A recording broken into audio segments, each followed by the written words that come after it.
Reserve bank of ഇന്ത്യയുടെ agro rural development ഡിപ്പാർട്ട്മെന്റും അതുപോലെ റൂറൽ പ്ലാനിംഗ് ആൻഡ് ക്രെഡിറ്റ് സെല്ലും കൂടെ സംയോജിപ്പിച്ചുകൊണ്ടാണ് നബാർഡ് രൂപീകരിച്ചത്. Hi hello, welcome you all to Entri app. I am Kavya. അപ്പൊ HSIയുടെ പ്രിപ്പറേഷൻ ഒക്കെ ഏതുവരെയായി? നല്ല രീതിയിൽ തന്നെ മുന്നോട്ട് പോകുന്നു എന്ന് തന്നെ പ്രതീക്ഷിക്കുന്നു. അപ്പൊ നമുക്കറിയാം, നമ്മുടെ എക്കണോമിക്സ് എന്ന് പറയുന്നത് വളരെ ഇമ്പോർട്ടന്റ് ആയിട്ടുള്ള ഏരിയ തന്നെയാണ് അല്ലെ. റാപ്പിഡ് ആയിട്ടുള്ള ചോദ്യങ്ങൾ ചോദിക്കുന്നതും എക്കണോമിക്സ് സെക്ഷനിൽ നിന്ന് തന്നെയാണ്. അപ്പൊ നമുക്ക് എങ്ങനെയാണ് മുൻവർഷത്തിൽ എക്കണോമിക്സിന്റെ ഏരിയയിൽ നിന്നും ചോദ്യങ്ങൾ വന്നിട്ടുള്ളത് ഒന്ന് പരിശോധിക്കാം. എല്ലാരും റെഡിയല്ലേ? നോക്കാം അല്ലെ. യെസ്. അപ്പൊ നിങ്ങളുടെ ക്വസ്റ്റ്യൻ പേപ്പറിൽ 41 മുതൽ പ്രീവിയസ് ക്വസ്റ്റ്യൻ പേപ്പറിൽ 41 മുതൽ 60 വരെയാണ് ചോദ്യങ്ങൾ ഉള്ളത്. അപ്പൊ നമുക്കൊന്ന് ഡിസ്കസ് ചെയ്യാം. നാണ്യപ്പെരുപ്പം നിയന്ത്രിക്കാൻ റിസർവ് ബാങ്കിന് ചെയ്യാവുന്ന ഒരു പ്രവർത്തനം റിപ്പോ നിരക്ക് വർദ്ധിപ്പിക്കൽ, നോട്ട് അടിച്ചിറക്കൽ, റിപ്പോ നിരക്ക് കുറയ്ക്കൽ, റിവേഴ്സ് റിപ്പോ നിരക്ക് കുറയ്ക്കൽ. അപ്പൊ എന്താണ് ബേസിക്കലി ഇവിടെ നമ്മുടെ നാണ്യപ്പെരുപ്പത്തിനെ നിയന്ത്രിക്കാൻ വേണ്ടി RBI ഗവേൺ ചെയ്യുന്ന പോളിസി എന്നുള്ളതാണ് ഇവിടെ ചോദ്യമായിട്ട് വരുന്നത്. അപ്പൊ നമുക്ക് ആദ്യം RBIയുമായി റിലേറ്റ് ചെയ്യുന്ന കുറച്ച് ഫാക്ടുകൾ പരിശോധിക്കാം. അതിനുശേഷം നമുക്ക് എന്താണ് റിപ്പോ നിരക്ക് എന്ന് പഠിക്കാം. RBIയുമായിട്ട് റിലേറ്റ് ചെയ്യുന്ന ഫാക്ട് ആണ് റിസർവ് ബാങ്ക് ഓഫ് ഇന്ത്യ രൂപീകരിച്ചത് ഏതു വർഷമാണ്? 1935 ഏപ്രിൽ 1 നിർബന്ധമായിട്ടും നമ്മളൊരു കോൺസെപ്റ്റ് പഠിക്കുന്ന സമയത്ത് ഫ്രണ്ട്സ് നിർബന്ധമായിട്ടും അതുമായി ഡീറ്റെയിൽ ഔട്ട് ചെയ്യുന്ന എല്ലാ കാര്യങ്ങളും പഠിക്കാനായിട്ട് ശ്രദ്ധിക്കുക. 1935 ഏപ്രിൽ 1 RBI രൂപീകരിച്ചത്. റിസർവ് ബാങ്ക് ഓഫ് ഇന്ത്യ ദേശസാൽക്കരിച്ചത് എപ്പോഴാണ്? 1935 എന്നുള്ള വർഷവും അതുപോലെ തന്നെ 1949 എന്നുള്ള വർഷവും ഒരു കാരണവശാലും നിങ്ങൾ മറക്കരുത്.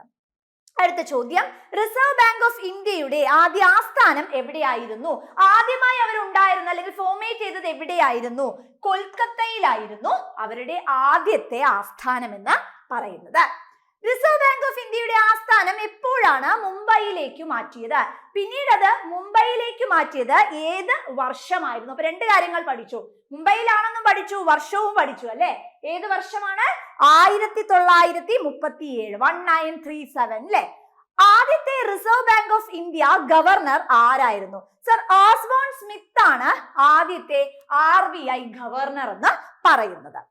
ആദ്യത്തെ ഇന്ത്യൻ RBI ഗവർണർ ആരായിരുന്നു? നമ്മൾ എല്ലാവരും നിരന്തരമായി എല്ലാ പരീക്ഷയ്ക്കും ചോദിക്കുന്ന ചോദ്യമാണിത്.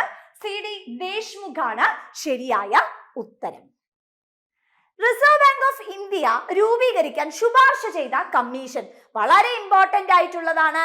Hilton young commission. ശുപാർശ ചെയ്ത കമ്മീഷൻ ആണ് ചോദിച്ചിട്ടുള്ളത്. ഏതാണ്? Hilton young commission. ഇന്ത്യയിലെ സെൻട്രൽ ബാങ്ക് ഏതാണ്? ഇന്ത്യയിലെ സെൻട്രൽ ബാങ്ക് ഏതാ? ബിയോണ്ട് ഡൗട്ട് നമുക്ക് പറയാം അല്ലെ. RBI ആണ്, reserve bank of India. Bankers bank എന്നറിയപ്പെടുന്നത് ബിയോണ്ട് ഡൗട്ട് നമുക്ക് പറയാം. കാരണം RBIയുടെ ഏറ്റവും ഇമ്പോർട്ടന്റ് ആയിട്ടുള്ള പ്രവർത്തന ഘട്ടങ്ങളിൽ അല്ലെങ്കിൽ പ്രവർത്തനത്തിൽ ഇമ്പോർട്ടന്റ് ആയി വരുന്ന ഒന്ന് തന്നെയാണ് അല്ലെ bankers bank, banker to the government എന്നൊക്കെ പറയുന്നത്. അപ്പൊ ഏത് തന്നെയാണ് ഇവിടുത്തെ right answer? Reserve bank of India ആണ്. അപ്പൊ ഇനി എന്താണ് റിപ്പോ റേറ്റ് എന്ന് പറഞ്ഞിട്ടുണ്ടെങ്കിൽ, റിപ്പോ റേറ്റിന്റെ പൂർണ്ണമായിട്ടുള്ള നാമം എന്ന് പറയുന്നത് എന്താണ്? റീപർച്ചേസ് അഗ്രിമെന്റ് ആണ് ശരിക്കും അതിനെ നമ്മൾ പറയുന്നത് അല്ലെ, റിപ്പോ റേറ്റ് എന്ന് പറയുന്നത്. അപ്പം ഇത് ബാങ്കുകൾ റിസർവ് ബാങ്ക് ഓഫ് ഇന്ത്യയിൽ നിന്നും വായ്പ വാങ്ങുന്നതിനുള്ള ഒരു ധനകാര്യ സംവിധാനമാണ്. ബാങ്കുകൾ റിസർവ് ബാങ്കിന് യോഗ്യമായ സെക്യൂരിറ്റികൾ വിൽക്കുന്നു, അതുവഴി അവർക്ക് വായ്പ ലഭിക്കുന്നു. അതായത് ഇപ്പൊ സേ ഫോർ എക്സാമ്പിൾ നമ്മളെ സെൻട്രൽ ബാങ്ക് ആണ്, കൊമേഴ്ഷ്യൽ ബാങ്ക് ആണെന്ന് വിചാരിക്കാം. കൊമേഴ്ഷ്യൽ ബാങ്കിന്, വാണിജ്യ ബാങ്കുകൾക്ക് പലതരത്തിലും എന്ത് ആവശ്യമായിട്ട് വരും? പൈസ ആവശ്യമായിട്ട് വരുന്നുണ്ട് അല്ലെ. അപ്പൊ അവർ എന്ത് ചെയ്യുക? സെൻട്രൽ ബാങ്കിൽ നിന്നും ബോറോ ചെയ്യും, എന്തെങ്കിലും എല്ലാം സെക്യൂരിറ്റീസ് കൊടുത്തിട്ട്. അപ്പം ആ റേറ്റിനെയാണ് ബേസിക്കലി എന്തായി പറയുന്നത്? റിപ്പോ റേറ്റ് എന്നുള്ളതായിട്ട് നമ്മൾ പരാമർശിക്കുന്നത്. റിപ്പോ റേറ്റ് ഉണ്ട്, റിവേഴ്സ് റിപ്പോ റേറ്റുകൾ ഉണ്ട്, ഇങ്ങനെ പല മോഡുകളും ഉണ്ട് അല്ലെ. CRR, SLR, repo, bank rate operations, open market operations, ഇങ്ങനെ ഒരുപാട് തലത്തിലുണ്ട്. അപ്പൊ ജനറലി ഇവരെല്ലാം ശ്രമിക്കുന്നത് എന്തിനു തന്നെയാണ്? ഈ ആക്ടിവിറ്റീസിലൂടെ എല്ലാം പണപ്പെരുപ്പം പണച്ചുരുക്കം ഇതിനെയെല്ലാം കൺട്രോൾ ചെയ്യുക എന്നുള്ളതാണ് ഏറ്റവും ഇമ്പോർട്ടന്റ് ആയിട്ടുള്ള ടാസ്ക് എന്ന് പറയുന്നത്. അപ്പൊ റിപ്പോ റേറ്റ് ഇവിടെ ഞാൻ തരാത്തത് മറ്റൊന്നും കൊണ്ടല്ല, നമ്മുടെ പരീക്ഷയുടെ കുറച്ച് ദിവസങ്ങൾ മുമ്പ് റിപ്പോ റേറ്റ് ഒന്ന് പഠിക്കുന്നതാണ് നല്ലത്. കാരണം repo rate, reverse repo rate, bank rate ഇങ്ങനെ മുതലായിട്ടുള്ള റേറ്റുകളിൽ മാറ്റം വരാനായിട്ടുള്ള ചാൻസ് ഉണ്ട്. എപ്പോഴും അപ്ഡേറ്റഡ് ആയിട്ടുള്ളത് പഠിക്കുകയാണ് വേണ്ടത്. അപ്പൊ നമുക്ക് എങ്ങനെയാണ് നമ്മുടെ ചോദ്യത്തിലേക്ക് ഒന്നുകൂടെ ചെല്ലാം. ഇവിടെ ചോദ്യം എങ്ങനെയാണ്? നാണ്യപ്പെരുപ്പം നിയന്ത്രിക്കാൻ റിസർവ് ബാങ്കിന് ചെയ്യാവുന്ന ഒരു പ്രവർത്തനം. അപ്പൊ ഓൾറെഡി നാണ്യപ്പെരുപ്പമാണ് അല്ലെ നമ്മുടെ എക്കോണമിയിൽ. നാണ്യപ്പെരുപ്പം ഒരുപാട്, എല്ലാവരുടെ കയ്യിലും ക്യാഷ് ഉള്ള സിറ്റുവേഷൻ ആണ് നിൽക്കുന്നത് അല്ലെ. അപ്പൊ എന്താണ് നമ്മള് ഇവിടെ വീണ്ടും എക്കോണമിയിലേക്ക് നമ്മൾ പൈസ ഇൻജെക്ട് ചെയ്താൽ അത് ഒരുപാട് തരത്തിൽ പ്രോബ്ലമാറ്റിക് സിറ്റുവേഷൻസ് ക്രിയേറ്റ് ചെയ്യും. അപ്പൊ ആരാണ് ഇതിനെ ഗവേൺ ചെയ്യുന്നതും കൺട്രോൾ ചെയ്യുന്നതും? RBI ആണല്ലേ ഫ്രണ്ട്സ് കൺട്രോൾ ചെയ്യുന്നത്. അപ്പൊ കൊമേഴ്ഷ്യൽ ബാങ്കിന് വീണ്ടും ഫണ്ട് കൊടുത്താൽ ഈ ഫണ്ട് ഉപയോഗിച്ച് അവരെന്ത് ചെയ്യും? വീണ്ടും സർക്കുലേഷൻ ഓഫ് മണി എക്കോണമിയിലേക്ക് ഫ്ലോ ചെയ്തുകൊണ്ടേയിരിക്കും. അപ്പൊ അത് തടയണമെങ്കിൽ റിപ്പോ റേറ്റ് വർദ്ധിപ്പിക്കണം. റിപ്പോ റേറ്റ് വർദ്ധിപ്പിച്ചാൽ ഇവര് ഈ കൊമേഴ്ഷ്യൽ ബാങ്ക് സെൻട്രൽ ബാങ്കിൽ നിന്നും ബോറോ ചെയ്യുന്ന എമൗണ്ടിൽ എന്ത് സംഭവിക്കും ഫ്രണ്ട്സ്? കുറവ് സംഭവിക്കും അല്ലെ. അപ്പൊ എന്താ? കൊമേഴ്ഷ്യൽ ബാങ്കിന് കൂടുതൽ ഫണ്ട് ആവശ്യപ്പെടാനായി സാധിക്കില്ല. അവർ ഓട്ടോമാറ്റിക്കലി അങ്ങനെ എക്കോണമിയെ ഒരു സ്റ്റേബിൾ കണ്ടീഷനിലേക്ക് കൊണ്ടുപോകും. ഇതാണ് ജനറലി ഇവിടെ നടക്കുന്നത്. ഇനി നമുക്ക് അടുത്തൊരു ചോദ്യത്തിലേക്ക് പോകാം. അടുത്ത ചോദ്യം, നബാർഡ് രൂപീകരണത്തിലേക്ക് നയിച്ച CRAFICARD യുടെ അധ്യക്ഷൻ ആരാണ്? K. Nagaraj, GR ചിന്താല, MS Swaminathan, B. Sivaraman. നമുക്ക് ഒന്നും ഡൗട്ട് ഇല്ലാതെ തന്നെ നമുക്ക് പറയാനായിട്ട് സാധിക്കുന്നതാണ് നബാർഡിന്റെ രൂപീകരണത്തിലേക്ക് നയിച്ച വ്യക്തി അല്ലെങ്കിൽ അതിന്റെ പിന്നിൽ പ്രവർത്തിച്ച ആ ഒരു വളരെ പ്രശസ്തനായിട്ടുള്ള വ്യക്തി എന്ന് പറയുന്നത് നമ്മുടെ B. ശിവരാമനാണ് അല്ലെ. ഇപ്പൊ നബാർഡുമായി റിലേറ്റ് ചെയ്യുന്ന കുറച്ച് ചോദ്യങ്ങളും കൂടി പരിചയപ്പെടണ്ടേ? വേണം അല്ലെ. നമുക്ക് നോക്കാം. നബാർഡ് സ്ഥാപിതമായ വർഷം ഏത് വർഷമാണ്? 1982. വർഷങ്ങൾ വളരെ സ്പഷ്ടമായി കൃത്യമായി തന്നെ മക്കളെ പഠിച്ചു വെക്കാനായിട്ട് ശ്രമിക്കുക ഫ്രണ്ട്സ്. കാരണം എന്താ വെച്ചിട്ടുണ്ടെങ്കിൽ വളരെ വളരെ ഇമ്പോർട്ടന്റ് ആയി നമ്മളോട് റിപ്പീറ്റഡ് ആയിട്ട് ചോദിക്കുന്ന ചോദ്യമാണ്. നബാർഡിന്റെ ആസ്ഥാനം എവിടെയാണ്? മുംബൈ ആണ് ആസ്ഥാനം വരുന്നത്. ഏത് കമ്മിറ്റിയുടെ റെക്കമെൻഡേഷൻ? നമ്മൾ ഓൾറെഡി പറഞ്ഞു കഴിഞ്ഞു. ശ്രദ്ധിച്ചേ, ഇതിൽ നിന്നുമാണ്, ഫാക്ടുകളിൽ നിന്നുമാണ് ചോദ്യങ്ങൾ വരുന്നത്. അതുകൊണ്ട് വളരെ ക്രിസ്റ്റൽ ക്ലിയർ ആയി ഓരോ ഫാക്ടുകളും പഠിക്കാനായി നിങ്ങൾ ശ്രദ്ധിക്കുക. നബാർഡ് എങ്ങനെയാണ് രൂപം കൊണ്ടത്? റിസർവ് ബാങ്ക് ഓഫ് ഇന്ത്യയുടെ ആഗ്രോ റൂറൽ ഡെവലപ്മെന്റ് ഡിപ്പാർട്ട്മെന്റും അതുപോലെ റൂറൽ പ്ലാനിംഗ് ആൻഡ് ക്രെഡിറ്റ് സെല്ലും കൂടെ സംയോജിപ്പിച്ചുകൊണ്ടാണ് നബാർഡ് രൂപീകരിച്ചത്. RBI ഇല്ലേ നിയന്ത്രിക്കാൻ? സ്റ്റേറ്റ് ബാങ്ക് ഓഫ് ഇന്ത്യ ഉണ്ട്, കൊമേഴ്ഷ്യൽ ബാങ്കുകളുണ്ട്. പിന്നെ ഒരു ബാങ്കിന്റെ ആവശ്യമുണ്ടോ? തീർത്തും ന്യായമായിട്ടുള്ള ഒരു ചോദ്യമാണ്. പക്ഷേ നമുക്ക് റൂറൽ മേഖലയിൽ കാർഷിക മേഖലയുടെ പുരോഗമനം എന്ന് പറയുന്നതൊക്കെ വളരെ ഇമ്പോർട്ടന്റ് ആയിട്ടുള്ള കാര്യം തന്നെയാണ് അല്ലെ. നമുക്ക് എന്താണ് ആവശ്യം? നമ്മുടെ എക്കണോമിയെ അപ്ലിഫ്റ്റ് ചെയ്യുക. ഇൻഡിപെൻഡൻസിന് മുമ്പ്, സ്വാതന്ത്ര്യത്തിന് മുമ്പ് 85% പേർ ജോലി ചെയ്തിരുന്ന കാർഷിക മേഖല പിന്നീട് വളരെ പുവറായി ബാക്ക്വേർഡ് ആകുന്നു. അതിന്റെ ആ അവസ്ഥയെ ഒന്ന് റിമൂവ് ചെയ്യണം, കൈപിടിച്ച് ഉയർത്തണം. അപ്പൊ അതിനെന്താ ആവശ്യമാണ് ഫ്രണ്ട്സ്? നമുക്ക് ഒരു ബോഡി ആവശ്യമാണ്. ആ ഇമ്പോർട്ടന്റ് ആയിട്ടുള്ള ബോഡി എന്ന് പറയുന്നതാണ് ശരിക്കും സഹായിക്കുന്ന, നമുക്ക് ആവശ്യമായിട്ടുള്ള ഫിനാൻഷ്യൽ മാറ്റേഴ്സ് എല്ലാം തന്നെ സഹായിക്കുന്നതാണ് നബാർഡ് എന്ന് പറയുന്നത്. ശരിക്കും കൃഷി, ഗ്രാമവികസനം, സഹകരണ മേഖല, ഗ്രാമീണ ബാങ്കുകൾ എന്നിവയുടെ വളർച്ചയ്ക്ക് വേണ്ടി ഏറ്റവും കൂടുതൽ പ്രൊആക്റ്റീവായിട്ട് റോള് ചെയ്യുന്നത് എന്ത് തന്നെയാണ്? നമ്മുടെ പ്രിയപ്പെട്ട നബാർഡ് തന്നെയാണ്. പ്രാദേശിക സഹകരണ ബാങ്കുകൾക്കും ഗ്രാമവികസന സ്ഥാപനങ്ങൾക്കും അവയുടെ സമർത്ഥമായ പ്രവർത്തനങ്ങൾക്ക് നിർദ്ദേശങ്ങൾ നൽകുക. ഓരോ ഏരിയയിലും, ഇപ്പൊ കാർഷിക മേഖല ഒരു പെർട്ടിക്കുലർ ഏരിയയിൽ വളരെ വീക്കാണ്. അപ്പൊ എങ്ങനെയാണ് അതിനെ ഒന്ന് ക്രോഡീകരിക്കാനായിട്ട് സാധിക്കുന്നത്? കൃഷിയെ എങ്ങനെ നമുക്ക് അപ്ലിഫ്റ്റ് ചെയ്യാം? എന്തെല്ലാം സ്കീമുകളാണ്, എന്തെല്ലാം പോളിസികളാണ് നമ്മൾ ഇനീഷ്യേറ്റ് ചെയ്യേണ്ടത് മുതലായ കാര്യങ്ങൾ. നബാർഡ് അനുവദിക്കുന്ന പ്രധാന ഫണ്ട് ഏതാണ്? Rural infrastructure development fund. അതായത് റൂറൽ ഏരിയയിലെ കാർഷിക മേഖലയെ കൈപിടിച്ചുയർത്തുക, അവരുടെ ഉന്നമനം ലക്ഷ്യം വെക്കുക. അപ്പൊ നമ്മള് നബാർഡ് ഡയറക്റ്റ് ആയിട്ടുള്ള ഒരു ക്വസ്റ്റ്യൻ ആയിരുന്നു ശിവരാമൻ. ഇനി അടുത്തത് എന്താണ്? UPI-യുടെ മുഴുവൻ രൂപം: united payment interface, unified payment interface, unified payment ഇൻഡസ്റ്റ്, അതുപോലെ യൂണിഫൈഡ് പ്രോഗ്രാം ഇന്റർഫേസ്.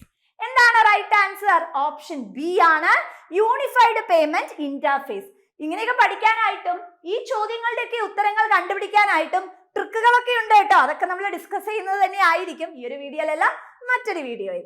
അപ്പൊ ഇതിൽ ജനറലി എന്താണെന്ന് വെച്ചിട്ടുണ്ടെങ്കിൽ നമ്മുടെ UPI, അതാണ് ഈ യൂണിഫൈഡ് പേയ്മെന്റ് ഇന്റർഫേസ് എന്ന് പറയുന്നത് അല്ലെ, എന്നത് ബാങ്ക് അക്കൗണ്ടുകൾക്കിടയിൽ പണം കൈമാറാൻ ഉപയോക്താക്കളെ അനുവദിക്കുന്ന ഒരു സ്മാർട്ട് ഫോൺ ആപ്ലിക്കേഷനാണ്. പണമിടപാടുകൾ ഒന്ന് സ്മൂത്തൻ ചെയ്യാൻ വേണ്ടിയിട്ട് കസ്റ്റമേഴ്സിന്റെ ഇടയിൽ ഫോർമുലേറ്റ് ചെയ്യുന്നതിനെയാണ് UPI എന്ന് പറയുന്നത്.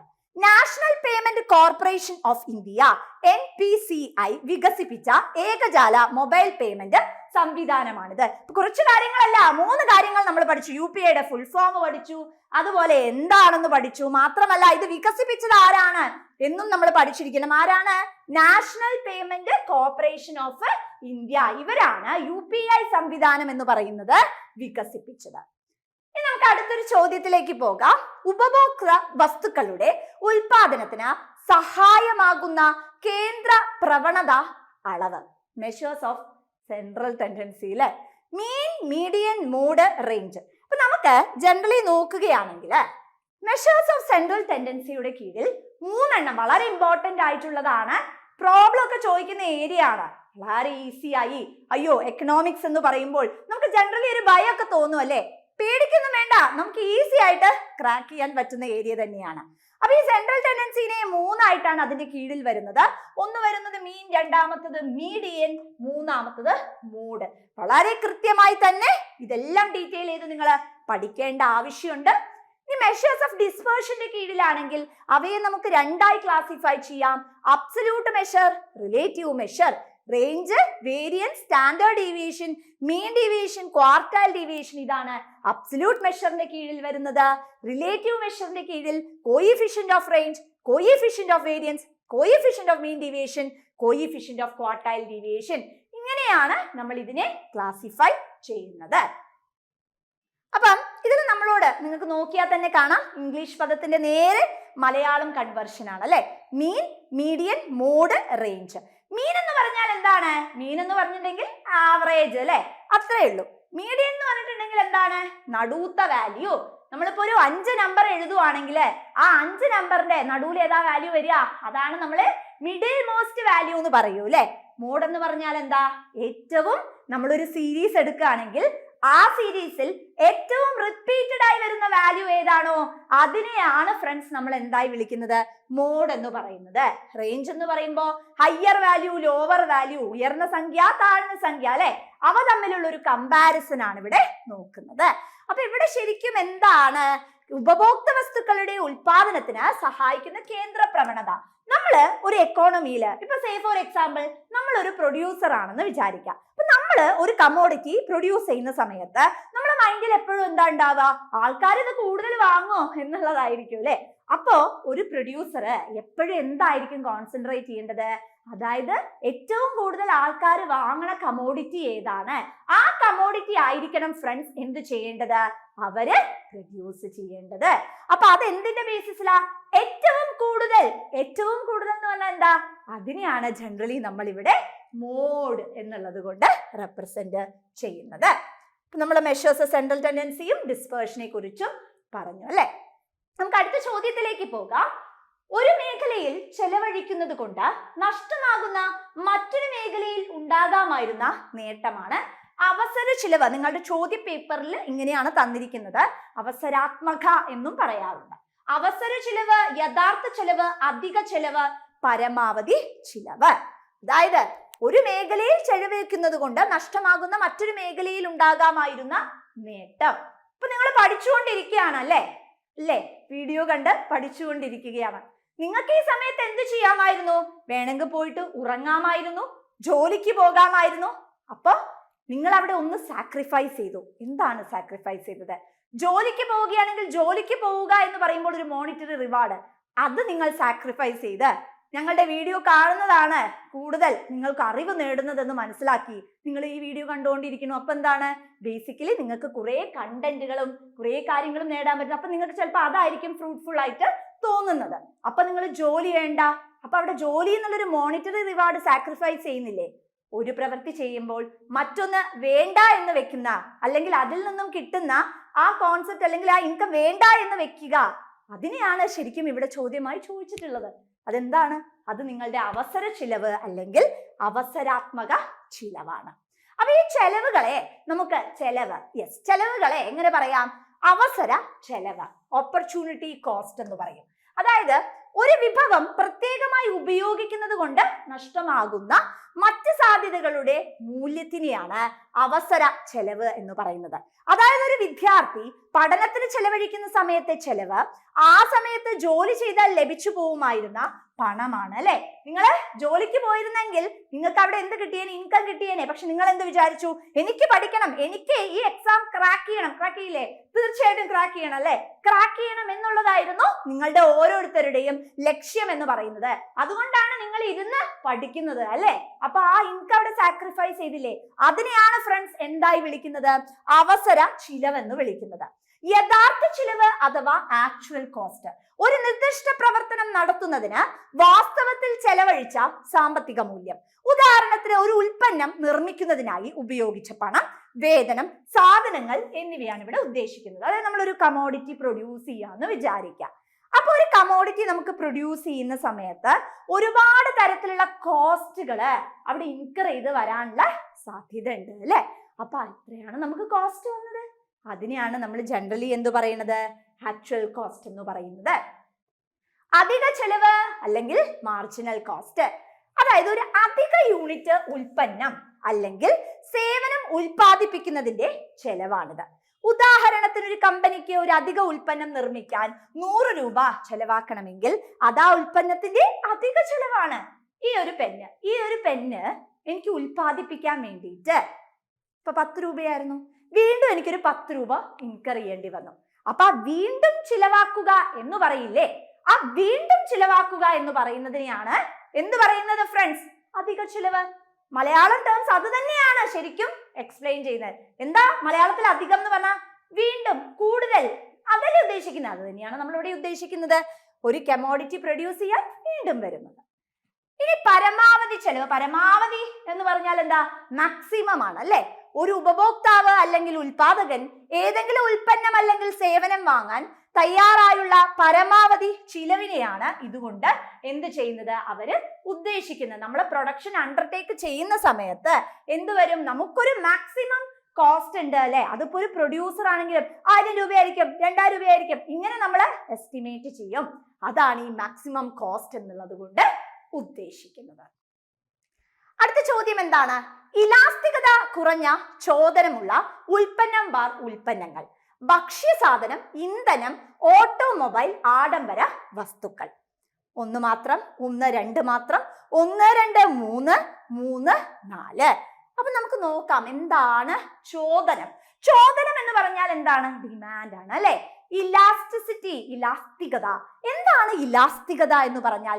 വിലയുടെ മാറ്റത്തിനനുസരിച്ച് ഡിമാൻഡ് ഒരു കമോഡിറ്റിയുടെ, ഒരു വസ്തുവിന്റെ ആവശ്യകത കുറയുകയാണോ കൂടുകയാണോ എന്നുള്ളതിനെയാണ് ഈ ഒരു ഇലാസ്തികത കൊണ്ട് അളക്കുന്നത്. അപ്പൊ ഒരു വസ്തുവിന്റെ വിലയിൽ വരുന്ന മാറ്റമാണ് എന്ത് ചെയ്യുന്നത്? നമ്മുടെ ചോദനത്തിനെ അല്ലെങ്കിൽ നമ്മുടെ ഡിമാൻഡിനെ ഗവേൺ ചെയ്യുന്നത്, അല്ലെ? ഇപ്പൊ സാധാരണ നമ്മൾ ചിന്തിക്കുകയാണെന്ന് വിചാരിക്കാം, ഒരു സാധനത്തിന്റെ ഡിമാൻഡ്, ചോദനം എന്ത് ചെയ്യാ?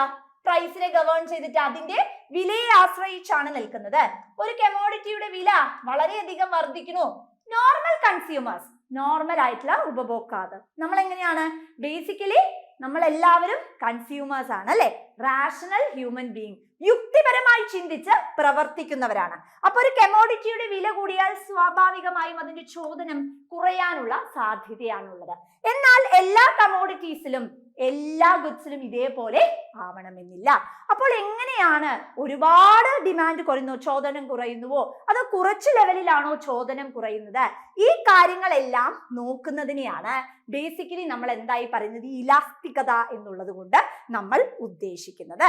അപ്പൊ ഇവിടെ ഈ മാറ്റങ്ങൾക്ക് കൂടുതൽ പ്രാമുഖ്യം കൊടുത്തത്, അല്ലെങ്കിൽ സാമ്പത്തിക ശാസ്ത്രത്തിൽ ഇലാസ്റ്റിസിറ്റി അല്ലെങ്കിൽ ഇലാസ്തികത എന്ന് പറയുന്ന പദത്തിന് ഏറ്റവും കൂടുതൽ സയന്റിഫിക് ആയിട്ടുള്ള അപ്ലിക്കേഷൻ കൊടുത്തത് നമ്മുടെ ആൽഫ്രഡ് മാർഷൽ ആണ്. അപ്പൊ നമുക്ക് അടുത്ത ചോദ്യത്തിലേക്ക് കടക്കാം. ഉപഭോക്തൃ വ്യവഹാരത്തിന്റെ ഓർഡിനൽ സമീപനവുമായി ബന്ധപ്പെട്ട ശരിയായ പ്രസ്താവന ഏത്? ഉപഭോക്താവിന്റെ സംതൃപ്തിയെ സ്വാംഗികമായി കണക്കാക്കുന്നു. പൗരാണിക സാമ്പത്തിക ശാസ്ത്രജ്ഞർ മുന്നോട്ട് വെച്ച സമീപനം. ഉപഭോക്താവിന്റെ സംതൃപ്തിയെ ഗുണാത്മകമായി കണക്കാക്കുന്നു. ആൽഫ്രഡ് മാർഷലും സഹായികളും ഈ സമീപനത്തെ അംഗീകരിക്കുന്നു. അപ്പൊ നമുക്കറിയാം, രണ്ട് രീതിയിലുള്ള റാങ്കിങ് ആണ് അവൈലബിൾ ആയിട്ടുള്ളത്. അതായത് കാർഡിനൽ റാങ്കിങ് ഉണ്ട്, ഓർഡിനൽ റാങ്കിങ് നമുക്ക് അവിടെ അവൈലബിൾ ആണ്. അപ്പൊ ജനറലി എന്താണ് ഇവിടെ ഉദ്ദേശിക്കുന്നത് എന്ന് വെച്ചാൽ ഓർഡിനൽ ആണ് അല്ലേ. ഓർഡിനൽ എന്ന് പറഞ്ഞാൽ എന്താ? റാങ്ക് ചെയ്യുകയാണ്, നമ്മുടെ പ്രിഫറൻസുകളെ റാങ്ക് ചെയ്യാണ് ചെയ്യുന്നത്. എങ്ങനെയാണ് നമ്മൾ ഓരോന്നിനെയും റാങ്ക് ചെയ്യുന്നത്? നമ്മുടെ ഒരു സംതൃപ്തിയുടെ അവസ്ഥയിലാണ് നമ്മൾ അതിനെ റാങ്ക് ചെയ്യുന്നത് അല്ലെ. അപ്പൊ ആ ഒരു ഗുണം, നമ്മളൊരു കമോഡിറ്റി ഉപയോഗിക്കുമ്പോൾ അതിൽ നിന്നും കിട്ടുന്ന ബെനിഫിറ്റ്സിന്റെ ബേസിസിൽ നമ്മൾ ഓരോ കാര്യങ്ങളെയും ക്ലാസിഫൈ ചെയ്യുകയാണെങ്കിൽ അതിനെയാണ് ജനറലി എന്തായി പറയുന്നത്, ഓർഡിനൽ സമീപനം എന്നുള്ളത് കൊണ്ട് ഉദ്ദേശിക്കുന്നത്. അടുത്ത ചോദ്യം, ഇന്ത്യയുടെ GDP-യിൽ 2020-21 വർഷത്തിൽ ഏറ്റവും കുറഞ്ഞ വളർച്ചാ നിരക്ക് കാണിച്ച് കാർഷിക മേഖല, വ്യാവസായിക മേഖല, സേവന മേഖല, കൃഷി അധിഷ്ഠിത വ്യാവസായിക മേഖല. അപ്പൊ ഇവിടെ എങ്ങനെയാണ് ബേസിക്കലി വരുന്നത്? നമ്മുടെ ഇന്ത്യൻ എക്കോണമിന്റെ ഒരു സ്വാപ്പ് ആണ് നമുക്കിവിടെ തന്നിട്ടുള്ളത്. ഇവിടെ എങ്ങനെയാണെന്ന് വെച്ചിട്ടുണ്ടെങ്കിൽ നമുക്ക് കറണ്ട് അക്കൗണ്ട് ബാലൻസ് ഇവിടെ തന്നിട്ടുണ്ട്. ഇവിടെ 2020-21 കാലഘട്ടത്തിൽ നമുക്ക് ഇവിടെ തന്നിരിക്കുന്നത് 3.1. നിങ്ങൾ റീസെന്റ് ആയിട്ടുള്ള ഫിഗർ മാത്രം പഠിച്ചാൽ മതി. ഫോറിൻ എക്സ്ചേഞ്ച് റിസർവ് എന്ന് പറയുന്നത് 2020-21 അത് 586.1 ആണ് വരുന്നത്. അടുത്തത് അഗ്രികൾച്ചർ, ഫോറസ്ട്രി ആൻഡ് ഫിഷിംഗ് മേഖല 2020-21 കാലഘട്ടത്തിൽ അത് 3.4 ആണ്. ഇൻഡസ്ട്രിയൽ ഗ്രോത്ത് എന്ന് പറയുന്നത് -9.6 ആണ് വന്നിരിക്കുന്നത്. സർവീസ് ഗ്രോത്ത് എന്ന് പറയുന്നതും ഈ ഒരു പ്രപ്പോർഷനിലാണ് നിങ്ങൾക്ക് തന്നിട്ട് ഉള്ളത്. അപ്പൊ ഇവിടുത്തെ ആൻസർ നമുക്ക് നോക്കാം. ഇന്ത്യയുടെ GDP-യിൽ 2020-21 വർഷത്തിൽ ഏറ്റവും കുറഞ്ഞ വളർച്ചാ നിരക്ക് ഏറ്റവും കോൺട്രിബ്യൂഷൻ അല്ല നമ്മളോട് ചോദിച്ചത്, വളർച്ചാ നിരക്ക് കുറഞ്ഞത് ഏതാണെന്ന്. വളർച്ചാ നിരക്ക് കുറഞ്ഞത് സേവന മേഖലയാണ്. അടുത്ത ചോദ്യം, ഒരാളുടെ ആകെ വാർഷിക വരുമാനം ഇത്രയുമാണെന്ന് കരുതുക. പ്രത്യക്ഷ നികുതിയും നിങ്ങൾക്ക് ഇവിടെ തന്നിട്ടുണ്ട് എങ്കിൽ അയാളുടെ ഡിസ്പോസിബിൾ ഇൻകം ആണ് ചോദിച്ചത്. എന്താ ഡിസ്പോസിബിൾ ഇൻകം എന്ന് പറഞ്ഞിട്ടുണ്ടെങ്കിൽ നമ്മുടെ എക്സ്പെൻഡിച്ചർ എല്ലാം കഴിഞ്ഞതിന് ശേഷം നമ്മുടെ കയ്യിൽ എത്രയാണോ വരുമാനം ഉള്ളത് അതിനെയാണ് ഡിസ്പോസിബിൾ ഇൻകം എന്നുള്ളത് കൊണ്ട് ഉദ്ദേശിക്കുന്നത്. അപ്പൊ നമ്മുടെ മൊത്തത്തിലുള്ള വരുമാനം നമുക്ക് ഇവിടെ തന്നിട്ടുണ്ട്. ഇതിന്റെ അകത്ത് നിന്ന് എന്ത് ചെയ്യുക, നമ്മള് നികുതിയായിട്ട് അടച്ച എമൗണ്ട് എഴുതാം. അപ്പൊ നമുക്ക് ഇതായിരിക്കും ആൻസർ ആയിട്ട് കിട്ടുന്നത്. അതായത് നമ്മുടെ ചിലവുകൾ എല്ലാം കഴിഞ്ഞതിന് ശേഷം നമ്മുടെ കയ്യിൽ എത്ര വരുമാനമുണ്ടോ അതിനെയാണ് എന്താക്കുന്നത്, ഡിസ്പോസിബിൾ. ആ ഇൻകം ഉപയോഗിച്ചിട്ടാണ് നമ്മൾ എന്ത് ചെയ്യുന്നത്, നമ്മള് ചിലവാക്കുന്നത് അല്ലെ. അടുത്ത ചോദ്യത്തിലേക്ക് പോകാം. താഴെ കൊടുത്തിരിക്കുന്നവയിൽ മാനവിക മൂലധന സിദ്ധാന്തം, ഹ്യൂമൻ ക്യാപിറ്റൽ തിയറിയുമായി ബന്ധപ്പെടുന്ന ചിന്തകൻ. Adam Smith, John Marshall, JM Keynes, Gary Becker. Beyond doubt നമുക്ക് പറയാം ഗാരി ബേക്കർ ആണ്. അപ്പൊ നമുക്ക് അടുത്ത ചോദ്യത്തിലേക്ക് കടക്കാം. ലക്ഷ്യം വെച്ച വളർച്ചാ നിരക്കിനേക്കാൾ ഉയർന്ന സാമ്പത്തിക വളർച്ച നേടിയ പഞ്ചവത്സര പദ്ധതി. ഒന്നാം പഞ്ചവത്സര പദ്ധതി, രണ്ടാം പഞ്ചവത്സര പദ്ധതി, 9ാം പഞ്ചവത്സര പദ്ധതി, 11ാം പഞ്ചവത്സര പദ്ധതി. ഏത് പദ്ധതിയിലാണ് നമ്മുടെ വളർച്ചാ നിരക്ക് അതുപോലെ തന്നെ ഓരോ തരത്തിലുള്ള നമ്മുടെ പഞ്ചവത്സര പദ്ധതിയും അഡ്വക്കേറ്റ് ചെയ്യുന്നത് എന്തെല്ലാമാണ്, അവരുടെ വർഷങ്ങൾ, അതുപോലെ പ്ലാൻഡ് ഹോളിഡേകൾ വരുന്നുണ്ട്. ഈ കാര്യങ്ങളെല്ലാം തന്നെ വളരെ സ്പഷ്ടമായിട്ട് പഠിച്ച് എടുക്കുക. അപ്പൊ ഇവിടെ ഏതാണ് ലക്ഷ്യം വെച്ച വളർച്ചാ നിരക്കിനേക്കാൾ ഉയർന്ന സാമ്പത്തിക വളർച്ച നേടിയ പഞ്ചവത്സര പദ്ധതി? അത് രണ്ടാമത്തെ പഞ്ചവത്സര പദ്ധതിയാണ്. അപ്പൊ ശ്രദ്ധിച്ചേ, ഇതിന്റെ കാലയളവ് എന്ന് പറയുന്നത് 1951 മുതൽ 56 വരെ അവർ പ്രാമുഖ്യം കൊടുത്തത് കാർഷിക മേഖലയുടെ വളർച്ചയ്ക്ക് അല്ലെങ്കിൽ വികസനത്തിന് വേണ്ടിയായിരുന്നു. 1956-61 അവർ പ്രാമുഖ്യം കൊടുത്തത് വ്യാവസായിക വികസനം അല്ലെങ്കിൽ ഇൻഡസ്ട്രിയൽ സെക്ടറിന്റെ ഡെവലപ്മെന്റിനായിരുന്നു. 1961-66 കാലഘട്ടത്തിൽ അവർ പ്രാമുഖ്യം കൊടുത്തത് ഭക്ഷ്യ സ്വയം പര്യാപ്തത, സമ്പദ്ഘടന സ്വയം പര്യാപ്തത നേടുക. അതായത് ഭക്ഷ്യം, ഫുഡിന്റെ ഏരിയയിലും അതുപോലെ തന്നെ സമ്പദ്ഘടനയിലും മൊത്തത്തിലുള്ള ഒരു ഡെവലപ്മെന്റ് അച്ചീവ് ചെയ്യുക. അതുപോലെ മൊത്തത്തിലുള്ള സ്വാക്റ്റീവ് ആയിട്ടുള്ള ഒരു ഹോളിസ്റ്റിക് മാറ്റമായിരുന്നു മൂന്നാമത്തെ, അതായത് 1961 മുതൽ 66 വരെയുള്ള 66 വരെയുള്ള ഏറ്റവും ഇമ്പോർട്ടന്റ് ആയിട്ടുള്ള ഒരു ടൈം പീരീഡ് ആയിരുന്നു അത്. പിന്നീട് നമുക്ക് കുറച്ച് ബ്രേക്സ് വരുന്നു, അതിനെ കുറിച്ചൊക്കെ വളരെ ഡീറ്റെയിൽ ആയിട്ട് തന്നെ പഠിച്ചു വെക്കുക. അത് കഴിഞ്ഞിട്ടാണ് 69-74 കാലഘട്ടം വരെയുള്ള 5 ഇയർ പ്ലാൻ അല്ലെങ്കിൽ പഞ്ചവത്സര പദ്ധതി അഡ്വക്കേറ്റ് ചെയ്യുന്നത്. സ്ഥിരതയോട് കൂടിയ വളർച്ച, സ്വാശ്രയത്വം, നമുക്കൊരു സെൽഫ് ആയിട്ടുള്ള ഒരു റെഗുലേഷൻ അല്ലെങ്കിൽ സെൽഫ് ആയിട്ട് നമ്മൾ മറ്റുള്ളവരെ ആശ്രയിച്ചു കൊണ്ടല്ല, അതിനായി നമ്മൾ എന്തെല്ലാം ചെയ്യണം എന്നുള്ളതായിരുന്നു ഈ ഒരു പഞ്ചവത്സര പദ്ധതി പ്രധാനമായും നമുക്ക് ഐഡിയ പറഞ്ഞു തന്നത്. അഞ്ചാമത്തതാണെങ്കിൽ 1974 മുതൽ 78 വരെ ആയിരുന്നു. ദാരിദ്ര്യ നിർമ്മാർജ്ജനത്തിനായിരുന്നു. അതായത് പോവർട്ടി ഇല്ലാതാക്കുക. പലതരത്തിലും ഡിപ്രൈവ്ഡ് ആയിട്ടുള്ള സെഷൻസ് ഉണ്ടല്ലേ, അവരെ എല്ലാവരെയും കണ്ടെത്തുക, അവർക്ക് ആവശ്യമനുസരിച്ച് എന്തെല്ലാം റിസോഴ്സസ് ആണോ അവർക്ക് വേണ്ടത് അതെല്ലാം നൽകുക. 1980 മുതൽ 85 വരെ കാർഷിക വ്യാവസായിക മേഖലകളിലെ അടിസ്ഥാന സൗകര്യം, അതായത് നമുക്ക് എന്താണ് ആവശ്യമായിട്ടുള്ളത്, പൊതുവേ ഉള്ളൊരു മാറ്റമാണല്ലേ. കൃഷി മേഖലയിൽ മാത്രമല്ല, നമ്മളുടെ വ്യാവസായിക മേഖലയിലും നമുക്ക് എന്താവശ്യമാണ്, മാറ്റം ആവശ്യമാണ്. ഇനി 1985 മുതൽ 1990 വരെ ആധുനികവൽക്കരണം, തൊഴിലവസരങ്ങൾ കൂടുതലായിട്ട് എംപ്ലോയ്മെന്റ് സിറ്റുവേഷൻസ് ക്രിയേറ്റ് ചെയ്യുക. അടുത്തത് 1992-97 മാനവശേഷി വികസനം, ഹ്യൂമൻ ക്യാപിറ്റൽ ഫോർമേഷൻ അല്ലെ. നമുക്കറിയാം നമ്മൾ മാനവ വിഭവശേഷി ഡെവലപ്മെന്റിൽ, അതായത് ഹ്യൂമൻ ക്യാപിറ്റൽ ഫോർമേഷനിൽ ഏറ്റവും മുൻപന്തിയിൽ നിൽക്കുന്ന ഒരു രാജ്യം തന്നെയാണ്. അപ്പം ആ ഒരു ക്യാപിറ്റൽ ഫോർമേഷൻ അല്ലെങ്കിൽ ഹ്യൂമൻ കപ്പാസിറ്റിയെ നമുക്ക് എങ്ങനെ ഉപയോഗിക്കാനായി സാധിക്കും എന്നുള്ളത് വളരെ ഇമ്പോർട്ടന്റ് ആയിട്ടുള്ള ഒരു കൺസിഡറേഷൻ ആണ്. അതിനെ ഡെവലപ്പ് ചെയ്യുക എന്നുള്ള ലക്ഷ്യം വെച്ചിട്ടാണ് 1992 മുതൽ 1997 വരെ ഉണ്ടായിരുന്ന പഞ്ചവത്സര പദ്ധതി രൂപീകരിച്ചത്. അടുത്ത ഏറ്റവും ഇമ്പോർട്ടന്റ് ആയിട്ടുള്ള പഞ്ചവത്സര പദ്ധതി 1997 മുതൽ 2002 വരെയുള്ളതായിരുന്നു. ഗ്രാമീണ വികസനവും വികേന്ദ്രീകരണവുമായിരുന്നു ഇതിന്റെ ടാർഗറ്റ്. അതായത് ഓരോ ഏരിയാസും, ഏറ്റവും വീക്ക് ആയിട്ടുള്ള ഏരിയ ഏതാണ്, ആ ഏരിയയെ നമ്മൾ ഐഡന്റിഫൈ ചെയ്യുകയും അതുപോലെ തന്നെ നമുക്കൊരു ഹോളിസ്റ്റിക് ആയിട്ടുള്ള അപ്ലിഫ്റ്റ്മെന്റുമായിരുന്നു അവിടെ ആവശ്യം. 2002 മുതൽ 2007 വരെ മൂലധന നിക്ഷേപം, അതായത് ക്യാപിറ്റൽ ഫോർമേഷന് ഏറ്റവും കൂടുതൽ, കാരണം നല്ല രീതിയിൽ നമുക്ക് ക്യാപിറ്റൽ വന്നാലേ എന്ത് ചെയ്യാൻ പറ്റുള്ളൂ, ഡെവലപ്മെന്റ് അണ്ടർടേക്ക് ചെയ്യാനായിട്ട് സാധിക്കുള്ളൂ അല്ലെ. എങ്ങനെ നമ്മുടെ രാജ്യത്തിനെ ഏറ്റവും മുൻപന്തിയിലേക്ക് നയിക്കാൻ പറ്റും, എങ്ങനെ നമുക്ക് മൂലധന നിക്ഷേപം ചെയ്യണം എന്നുള്ള ടാർഗറ്റുകളെല്ലാം ഫോർമുലേറ്റ് ചെയ്ത 5 ഇയർ പ്ലാൻ ആയിരുന്നു 2002 മുതൽ 2007 കാലഘട്ടം വരെ നമ്മൾ കണ്ടിരുന്നത്.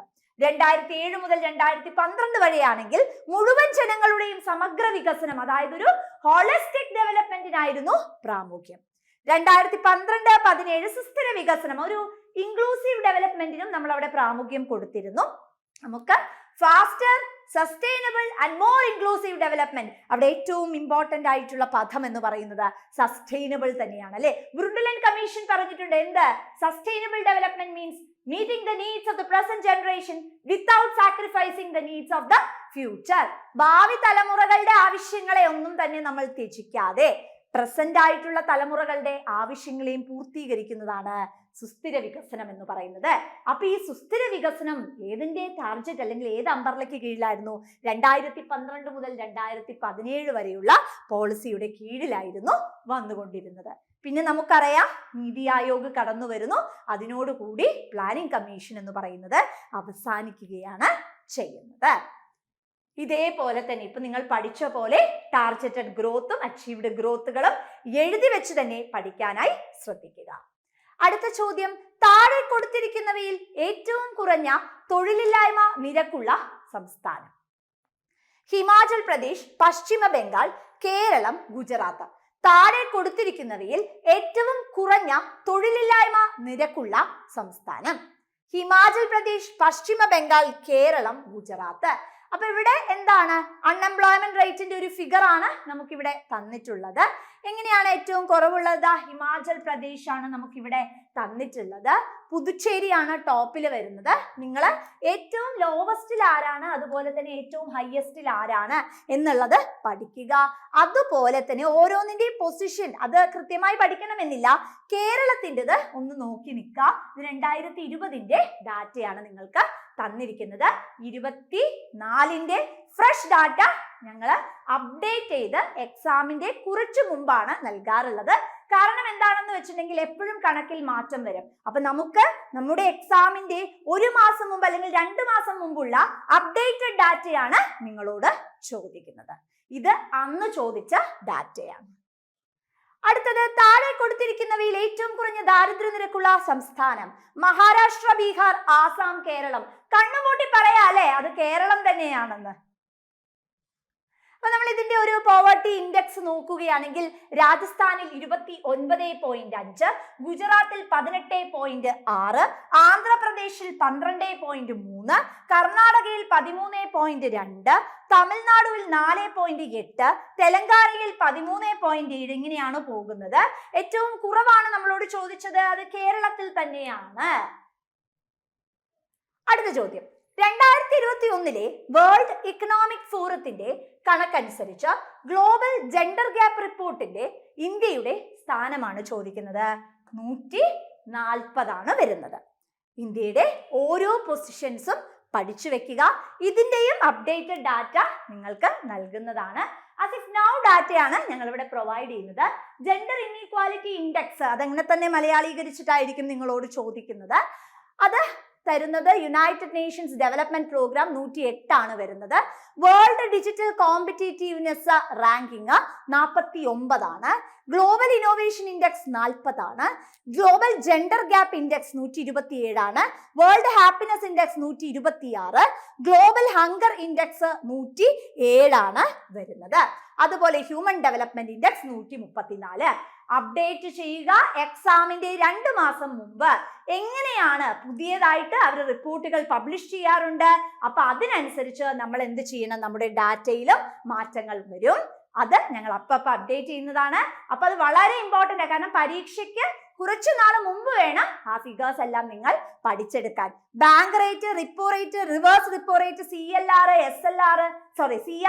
SLR ഇങ്ങനെ മുതലായിട്ടുള്ള എല്ലാ റേറ്റുകളും നിർബന്ധമായിട്ടും നിങ്ങൾ പഠിച്ചിരിക്കണം. അടുത്തത്, നീതി ആയോഗിന്റെ സുസ്ഥിര വികസന സൂചികയിൽ ആദ്യ സ്ഥാനത്തുള്ള ഇന്ത്യൻ സംസ്ഥാനം, ഏറ്റവും കൂടുതൽ സസ്റ്റൈനബിൾ ഡെവലപ്മെന്റ് നടത്തുന്ന രാജ്യം ഏതാണ്? അല്ലെങ്കിൽ രാജ്യമാണോ? അല്ല. നമ്മളോട് ഇവിടെ ചോദിച്ചിരിക്കുന്നത് ഏതാണ്? ഇന്ത്യൻ സംസ്ഥാനം ഏതാണ് എന്നുള്ളതാണ് നമ്മളോട് ചോദിച്ചിരിക്കുന്നത്. രാജ്യമല്ല അല്ലെ, സംസ്ഥാനമാണ് ചോദിച്ചിരിക്കുന്നത്. ഏതാണ്? നമ്മുടെ പ്രിയപ്പെട്ട കേരളം തന്നെയാണ് അല്ലെ. നിങ്ങൾ മനസ്സിലാക്കേണ്ട ഒരു വസ്തുതയുണ്ട്. നമ്മളുടെ ഒരു ക്വസ്റ്റ്യൻ പേപ്പറാണ്. അപ്പൊ നമ്മളുടെ ക്വസ്റ്റ്യൻ പേപ്പറിൽ എന്തായാലും കേരളത്തിനെ ഹൈലൈറ്റ് ചെയ്തുകൊണ്ട് ചോദ്യങ്ങൾ ഉണ്ടായിരിക്കും. അപ്പൊ എപ്പോഴും ചോദ്യങ്ങളെ സമീപിക്കുമ്പോൾ കേരളമുണ്ടോ എന്ന് നോക്കുക. അതും ഒരു ട്രിക്ക് തന്നെയാണ് അല്ലെ. കേരളമുണ്ടോ? കേരളമായിരിക്കുമോ ഉത്തരം? ഒരു നിവൃത്തിയുമില്ല. ഉത്തരം അറിയില്ലെങ്കിലും മിക്കപ്പോഴും അത് കേരളം തന്നെയായിരിക്കും.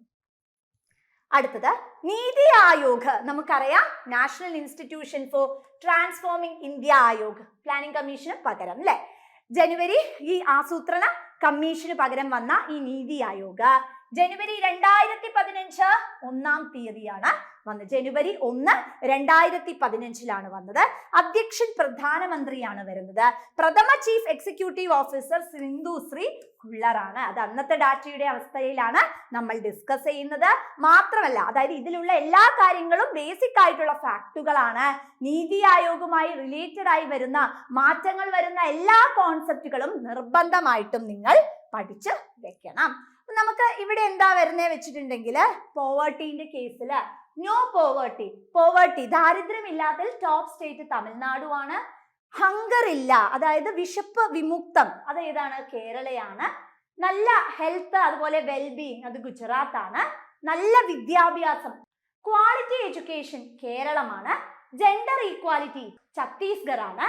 ക്ലീൻ വാട്ടർ ആൻഡ് സാനിറ്റേഷൻ ഗോവയാണ്. അങ്ങനെ മുതലായി ഡിഫറെന്റ് ആയിട്ടുള്ള ഡാറ്റകൾ ഇവിടെ നിങ്ങൾക്ക് തന്നിട്ടുണ്ട്. ഓരോന്നിന്റെ മേഖലയിലും എങ്ങനെയാണ് ഓരോന്നിന്റെയും ക്ലാസിഫിക്കേഷൻ വരുന്നത് എന്നതിനെ കുറിച്ച് കൃത്യമായി തന്നെ സ്പഷ്ടമായി തന്നെ പഠിച്ച് വെക്കുക.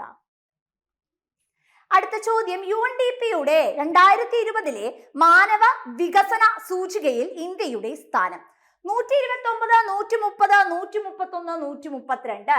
ബിയോണ്ട് ഡൗട്ട് നമുക്ക് പറയാം 131. ഇതെല്ലാം 2020 നമ്മളോട് ചോദിച്ചിട്ടുള്ളത്. അപ്പൊ നമ്മളോട് ഇനി ചോദിക്കാൻ സാധ്യതയുള്ളത് പ്രസന്റ് ആയിട്ടുള്ളതാണ്. ഞങ്ങളിപ്പോൾ പ്രസന്റ് തരാത്തതിനുള്ള കാരണം എന്താണെന്ന് വെച്ചാൽ, മാറ്റങ്ങൾ വരും. അപ്ഡേറ്റഡ് ആയിട്ടുള്ള എല്ലാ ഡാറ്റകളും നിങ്ങൾ എന്ത് ചെയ്യുക? എഴുതി വെക്കുക, പഠിക്കുക. കാരണം അത്രത്തോളം ഇമ്പോർട്ടന്റ് ആണ്. 2020 സാമ്പിൾ രജിസ്ട്രേഷൻ സിസ്റ്റം റിപ്പോർട്ട് അനുസരിച്ച് കേരളത്തിലെ ശിശുമരണ നിരക്ക് 7:1000, 8:1000, 9:1000, 10:1000. The right answer is 7:1000 ആണ്. അടുത്ത ചോദ്യം, ഇന്ത്യയിലെ ചരക്ക് സേവന നികുതിയുടെ നിശ്ചയിച്ച സ്ലാബിൽ പെടാത്ത നിരക്ക് ഏത്? 5%, 10%, 18%, 28%. നമുക്കറിയാം ഇൻഡയറക്ട് ടാക്സ് വന്നു അല്ലെ. അതായത് നമുക്ക് ഒരു ഡുവൽ ടാക്സ് സ്ട്രക്ചർ ഇല്ലാതാക്കാൻ വേണ്ടി റിഫോം ചെയ്ത് കൊണ്ടുവന്ന ഒരു ടാക്സ് സ്ട്രക്ചർ ആണ് GST എന്ന് പറയുന്നത്. ആ സ്ലാബിന്റെ കീഴിൽ പെടാത്തത് ഏതാണെന്നാണ് ചോദ്യം. 10%. അപ്പൊ നമുക്ക് GST ഏർപ്പെടുത്തിയ ആദ്യ രാജ്യം അതേതാണ്? ഫ്രാൻസ് ആണ്. നമ്മൾ GST മോഡൽ എടുത്തത് എവിടെ നിന്നാണ്? കാനഡയിൽ നിന്നാണ് നമ്മൾ ആ മോഡൽ എടുത്തത്, GST മോഡൽ അഡോപ്റ്റ് ചെയ്തത്. ഇതുമായിട്ട് റിലേറ്റ് ചെയ്യാൻ ശുപാർശ നൽകിയ കമ്മീഷൻ എന്ന് പറയുന്നത് വിജയ് കേൽക്കർ കമ്മീഷൻ ആണ്. ഇത് വന്നത് എന്നാണ്? 2017 ജൂലൈ 1. നോക്കിക്കേ, ഒരു ചോദ്യം ഒരുപാട് ഫാക്ടുകൾ അല്ലെ. ആദ്യ രാജ്യം ഏതാണ്? ഫ്രാൻസ് ആണ്. എവിടെ നിന്ന് അഡോപ്റ്റ് ചെയ്ത്? കാനഡയിൽ നിന്നാണ്. ഏത് കമ്മിറ്റിയുടെ റെക്കമെൻഡേഷൻ? വിജയ് കേൽക്കറിന്റെ റെക്കമെൻഡേഷൻ. എന്നാണ് വന്നത്? 2017 ജൂലൈ 1 വന്നത്. GST ആദ്യമായി നടപ്പാക്കിയ സംസ്ഥാനം ഏതാണ്? ആസാമാണ്. ഒരു ചോദ്യം ഒരുപാട് കണ്ടന്റ് നമ്മൾ പഠിച്ചു അല്ലെ. ഇതുമായി ബന്ധപ്പെടുന്ന ഭരണഘടനാ ഭേദഗതി 101 ഭരണഘടനാ ഭേദഗതിയാണ് വരുന്നത്. അതിന്റെ മുഴുവൻ പേര് ഗുഡ്സ് ആൻഡ് സർവീസസ് ടാക്സ് എന്നുള്ളതാണ്. ഇനി നമുക്ക് ഇതിനെ ജനറലി ഈ അഞ്ചാമത്തത് നമ്മൾ പറയാറില്ല, ജനറലി 4 എന്നാണ് പറയാറുള്ളത്. പക്ഷെ ശരിക്കും അവരുടെ ആ ഒരു പബ്ലിക്കേഷൻ നമ്മൾ ചെക്ക് ചെയ്ത് നോക്കിയാൽ 5 എണ്ണം നിങ്ങൾക്ക് അവിടെ കാണാം. CGST എന്ന് പറഞ്ഞാൽ central goods and service tax. SGST എന്ന് പറഞ്ഞാൽ state goods and service tax. UTGST എന്ന് പറഞ്ഞാൽ union territory goods and service tax. IGST പറഞ്ഞാൽ integrated goods and service tax. And then you have the compensation cess. പക്ഷെ ഇത് generally ഇതിന്റെ കൂട്ടത്തിൽ നമ്മൾ എഴുതുന്നു വെച്ചാൽ മതി. സേവനങ്ങൾ എന്തെല്ലാം? ഇ-വേ ബിൽ പേയ്മെന്റ്, ഈ കാര്യങ്ങൾ GSTയുടെ ഡിജിറ്റൽ ചെയ്യാറുള്ളത്.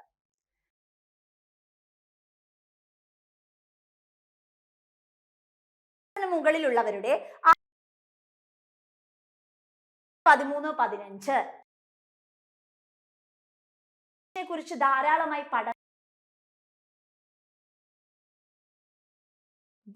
ഏജിംഗ് ജനതയും ഉൾക്കൊള്ളുന്നത്. മൈഗ്രേഷൻ വളരെയധികം റാപ്പിഡായി വരുന്ന ഒരു ടെൻഡൻസിയാണ് അല്ലെ. അതിനൊക്കെ ഉണ്ടായിട്ട് നമ്മുടെ സെൻസ്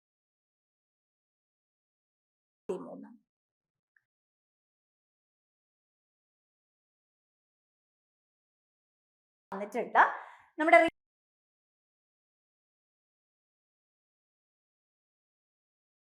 അല്ല. അപ്പം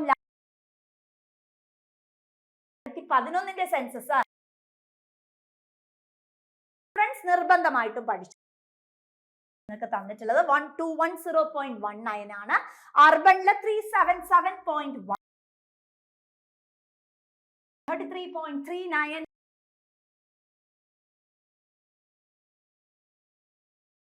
കാരണം എന്താ വെച്ചിട്ടുണ്ടെങ്കിൽ ഒരു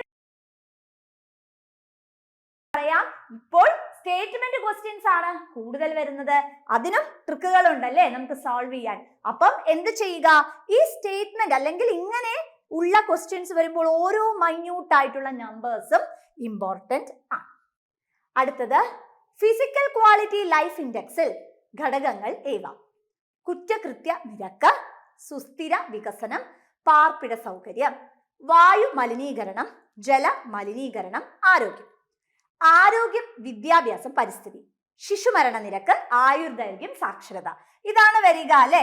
physical quality of life index എന്ന് പറഞ്ഞാൽ തന്നെ എന്താണ്, അവിടെ നമുക്ക് കുട്ടികളുടെ മരണനിരക്കിനെ കുറിച്ച് നമുക്കറിയണം, അവർക്ക് നല്ല ഹെൽത്തി കണ്ടന്റ് ആണോ എന്നറിയാൻ.